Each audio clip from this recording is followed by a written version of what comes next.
हा मित्रांनो, बघा रोजच्या धावपळीच्या जीवनामध्ये प्रत्येक जण सकाळी उठल्यापासून तर रात्री झोपेपर्यंत फार बिझी आहे. प्रत्येक जण आपल्या फॅमिलीसाठीच काम करतो.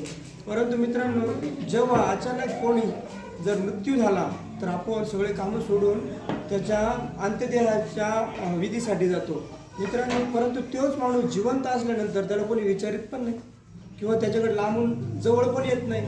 असं का बरं? जिवंत आहे तोपर्यंत त्याला किंमत अजिबात नाही. त्याच्याकडे कोणी येत नाही, त्यासंग कोणी बोलत नाही आणि तो काय संकटामध्ये काय करतोय काय नाही कोणी विचारत नाही. आणि तो मेल्यानंतर मात्र लोक लांबून लांबून त्याच्या अंत्यविधीसाठी येतात आणि तिथं रडतात आणि बोलतात, अरे खूप चांगला होता ना तो, खूपच प्रेम करायचा तो, एकमेकांना जीव लावायचा तो. असं का होतं मित्रांनो? जिवंत आहे तोपर्यंत त्याला किंमत नाही, मेल्यानंतर मात्र लांबून लांबून यायचं आणि त्याला पुरणे किंवा जाळणे हा प्रकार करून पुन्हा घरी निघून जायचं. अरे जिवंत आहेत तोपर्यंतच त्यांना जीव लावा आणि विचारा एक दोन शब्द तरी, तुम्ही काय करताय, तुम्हाला काय संकटात आहे, काय अडचण आहे, काय नाही आहे. दोन शब्द जर तुम्ही बोलले तर त्या माणसाला खूप समाधान होतं.